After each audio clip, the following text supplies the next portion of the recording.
मेरे सभी सम्मानित मदरसा आधुनिकरण शिक्षक साथियों तथा उनके पदाधिकारियों को मेरा नमस्कार।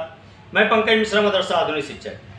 दोस्तों, जैसा कि आप जानते हैं कि मदरसा बोर्ड को लेकर के इस समय माननीय सर्वोच्च न्यायालय में जो रिट दायर किया गया था उसकी सुनवाई चल रही थी। अभी कोई फैसला न आने के कारण शिक्षक बहुत असमंजस की स्थिति में थे। तो उनको मैं बताना चाहता हूं कि अभी तक तो 24 तारीख के डेट निर्धारित की गई थी, लेकिन उसको बढ़ा दिया गया है। वो भी बताएंगे आपको कि कितने तारीख को पड़ने वाली है डेट।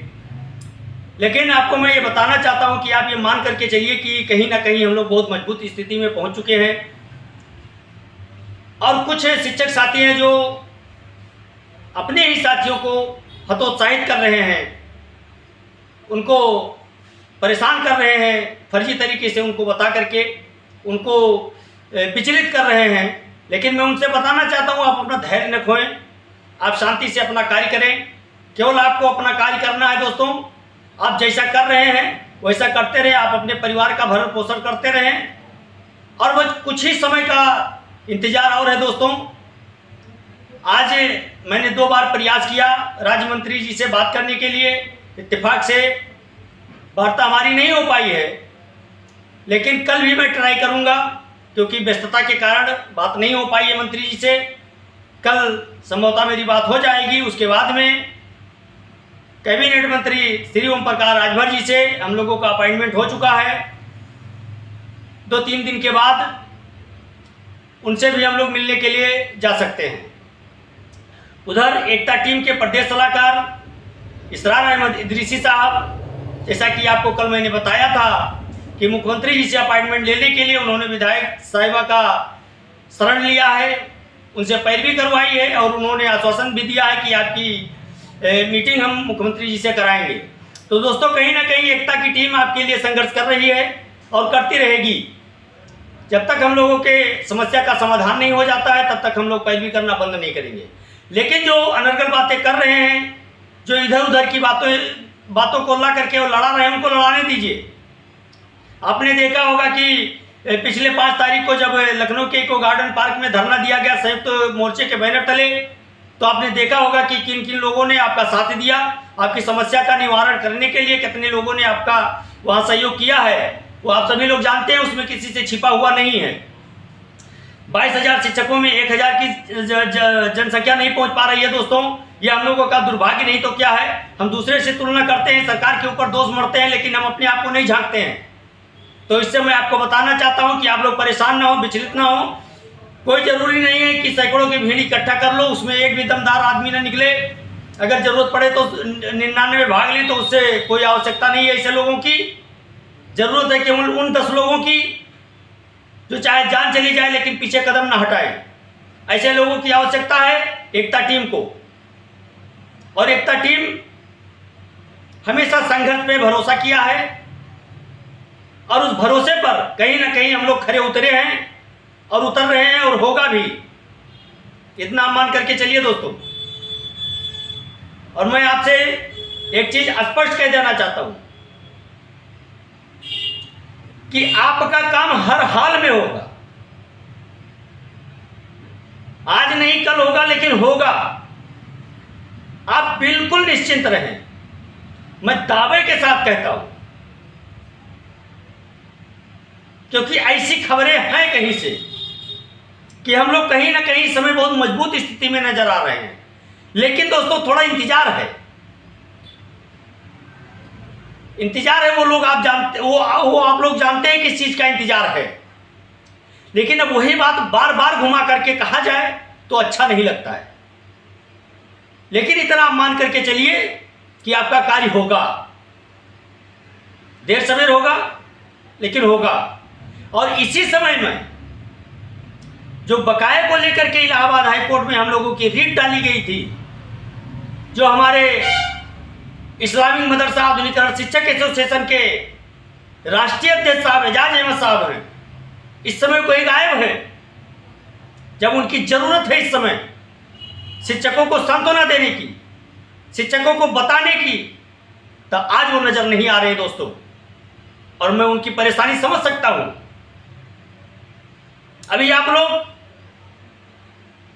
जितना घबराएंगे उतना उनके लिए फायदा होगा। इसीलिए वो चुपके से बैठे हुए हैं, कोई पोस्ट नहीं डाल रहे हैं, न मुकदमे की पैरवी कर रहे हैं, अपनी ज्वेलरी की दुकान चला रहे हैं। आपकी पैरवी नहीं कर रहे हैं, आपकी चिंता उनको नहीं है। अगर उनको चिंता होती तो घर पे बैठ करके और पोस्ट नहीं लिखते, वो भी लिखना बंद कर दिया।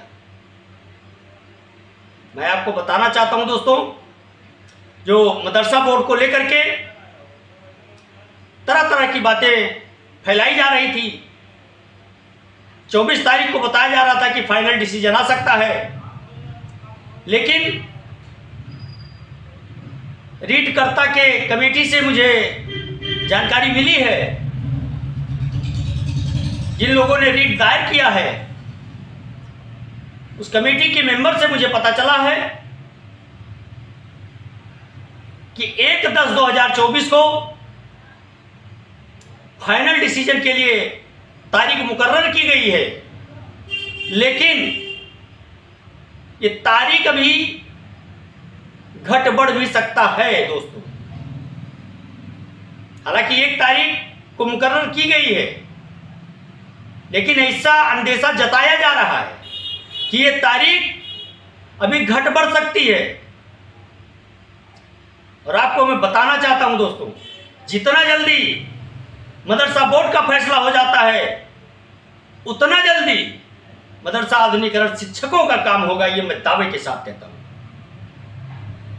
और आप लोग परेशान ना हो, आपका जो अगुआ है, आपकी जो समस्या को हर प्लेटफॉर्म पर रखने वाला है, वो आपकी पैरवी कर रहा है।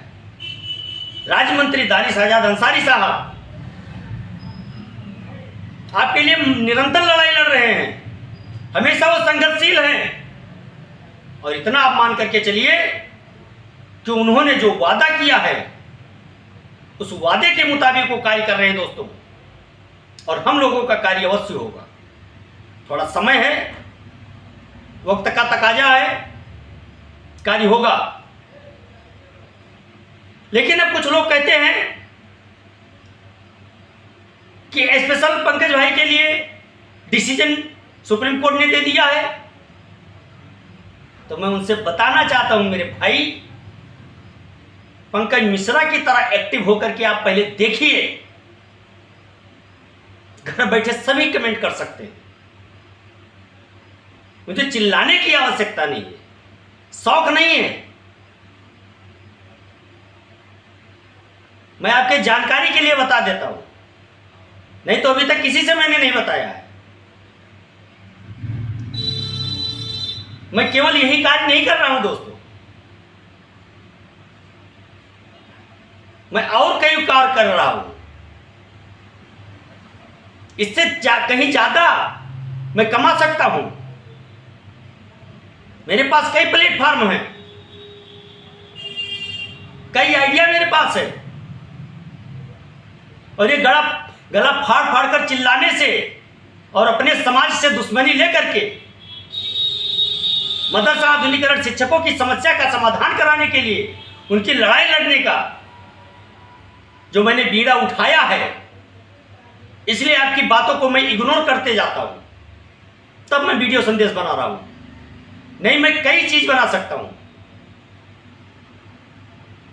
मैं कॉमेडी वीडियो भी बना सकता हूं और सबसे बढ़िया चलेगी। मैं शॉर्ट फिल्म भी बना सकता हूं। और आपको जानकारी के लिए बता दूं, आप लोग पहले से इंतजार करते रहिए, नवंबर दिसंबर में हमारी एक फिल्म आने वाली है तस्कर के नाम से। उस फिल्म में हमारा रोल है, आप लोग देखेंगे तो केवल एक जगह से मैं पैसा नहीं कमा रहा हूं दोस्तों, लेकिन उसमें मैंने निःशुल्क काम किया, ये भी आप सोचिए। उस फिल्म में मैंने निःशुल्क कार्य किया है। तो मुझे सोशल मीडिया पर गला फाड़ फाड़ कर चिल्लाने का शौक नहीं है, ये आप लोग मत समझिएगा। लेकिन मुझे पीड़ा हो रही है कि जिस डिपार्टमेंट में था उस डिपार्टमेंट मैंने देखा है, ऐसे कई शिक्षकों को देखा है कि जब वो स्कूल जाते हैं तो उनके पैरों में जो चप्पल होता है मोची के यहाँ से सिला हुआ रहता है, उनके जूते फटे हुए रहते हैं, पैंट की मोहरी फटी रहती है। उनके लिए मैंने लड़ाई लड़ने का जिम्मा उठाया था दोस्तों, और मैं मरते दम तक उनके लिए लड़ूंगा। कोई कुछ भी कहे मुझे,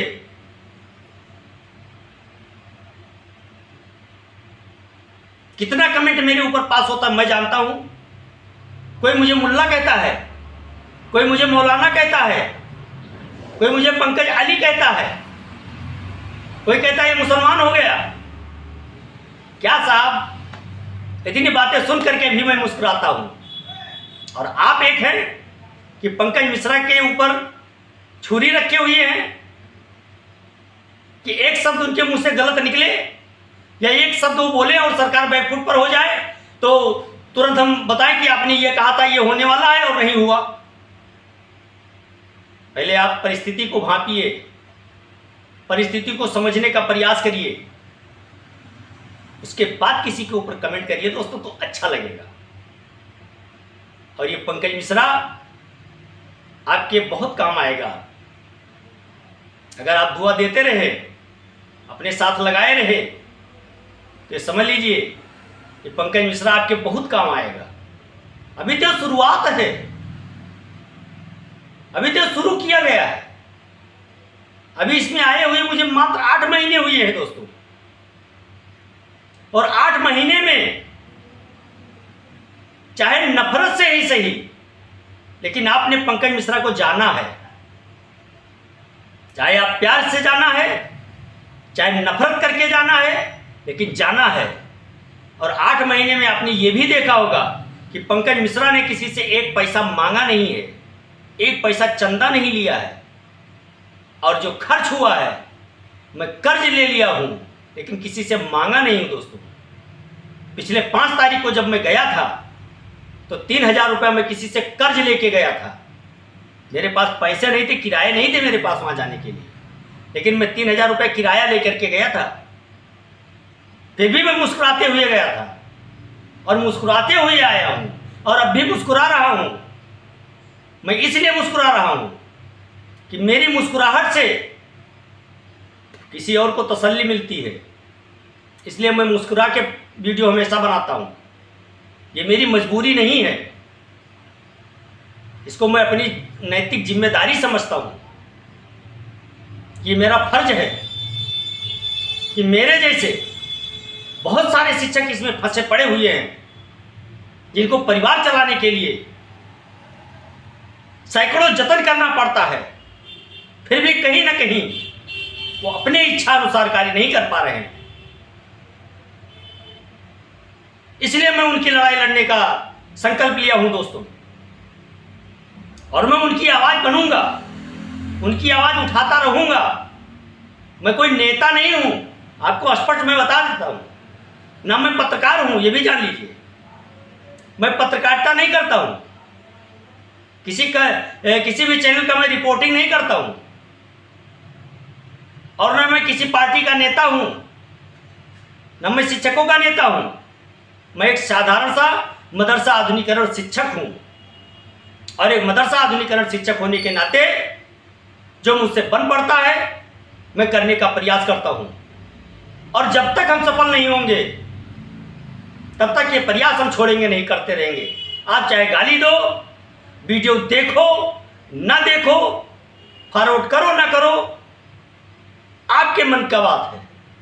लेकिन ये पंकज मिश्रा जब तक सफल नहीं हो जाता है अपने मकसद में, तब तक मैं वीडियो संदेश बनाना बंद नहीं करूंगा दोस्तों। ये आपसे वादा है मेरा। 5 लोग देखेंगे मेरा वीडियो, 5 लोग ही सही, 5 ही लोग को मैं तसल्ली दूंगा, लेकिन देखेंगे और कामयाब होंगे एक दिन, आपसे मैं वादा करता हूं। वीडियो बहुत लंबा हो रहा है दोस्तों, इसलिए आज के लिए बस इतना ही। नमस्कार, जय हिंद, जय भारत, भारत माता की जय।